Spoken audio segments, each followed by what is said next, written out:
Hey everybody, welcome back to the Chaotic Little Book Corner. My name's Acacia. Today I'm going to be doing my mid-month wrap-up. It is the 12th of December and I have read 11 books so far, so let us dive into the books, and I'm doing them in order of least to most enjoyed. The first one is The Alarming Palsy of James Orr by Tom Lee. This was sent to me by Granta for review. I found this book really dreamlike, and I didn't like how it was dreamlike. It was almost nightmarish. It felt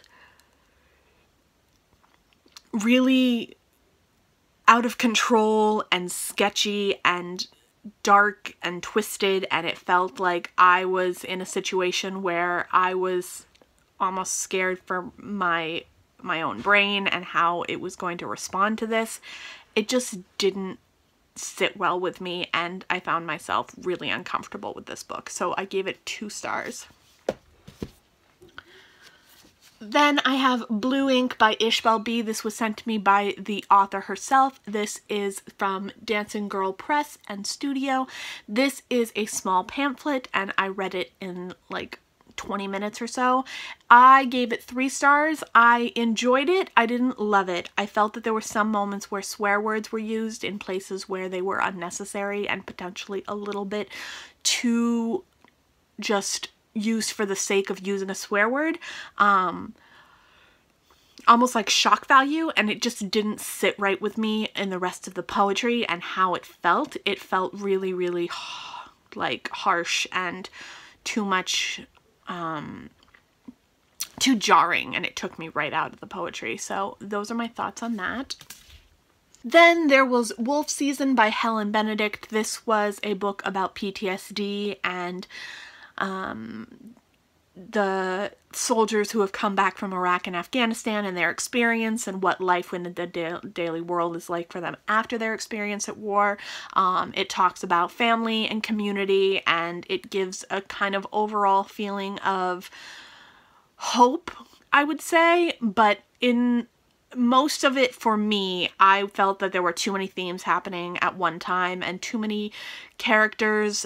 And there was so many diverse characters that were great, but I just felt like it was almost like there was a checkbox for like how many diverse characters could there be. So I definitely felt a little too underwhelmed by this book and a little bit too unimpressed by this book, but I did enjoy it for the most part. So this was sent to me by Bellevue Literary Press for review, and I gave it 3.5 stars.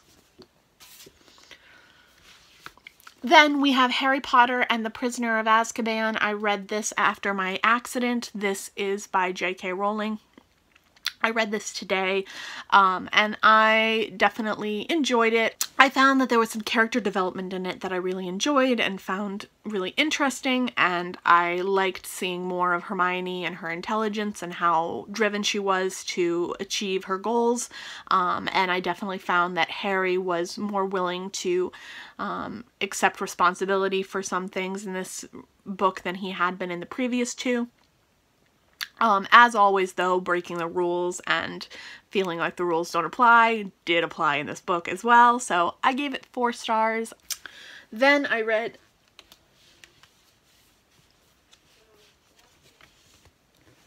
these 5 books.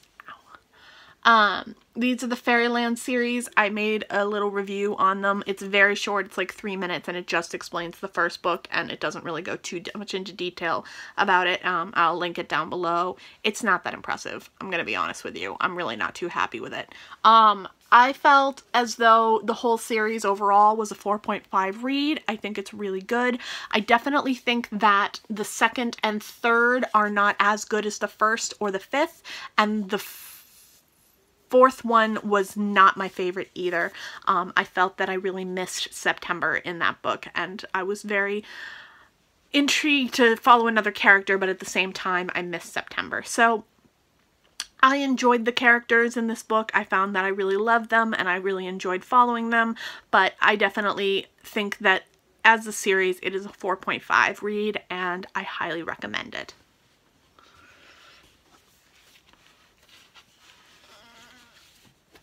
Sorry, it hurts to move.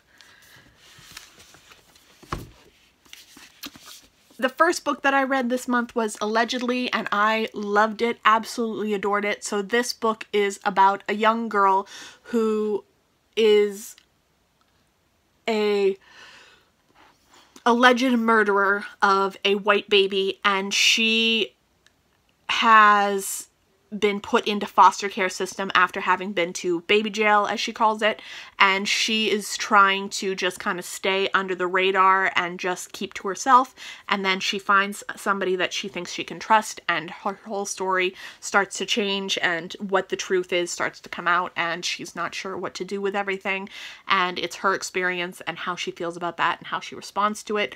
Her mother is probably one of my most hated characters I've read this year. I really had trouble with that, and I felt really heartbroken by this book.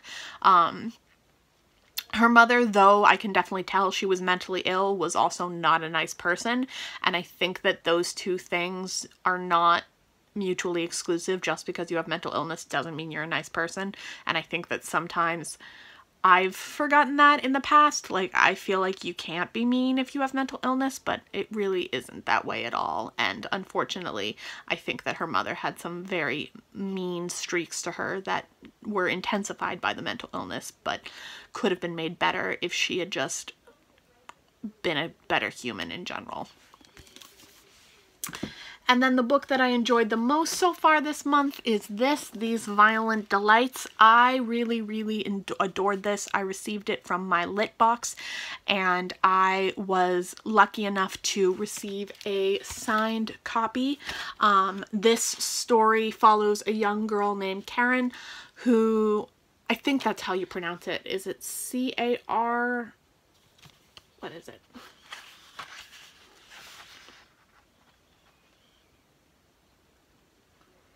C-A-R-Y-N, Karen, maybe Carrion. And she is a journalist intern, and she writes a piece about her experience at her all-girls high school, where she was sexually advanced on by her teacher, and she outs him and the school for trying to cover up the inappropriate behavior, and then two other girls come forward and agree with her on the behavior that he had and back up her story, and it's their story in general, and it follows them and how they experience the world after they've come forward, what the victim blaming looks like, what the support looks like.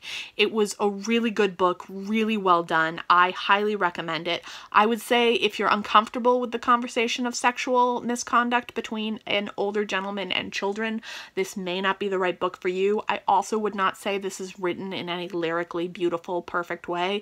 I definitely enjoyed it, but it was not anything for like the beautiful writing. It was just very simple, very blunt, and very honest.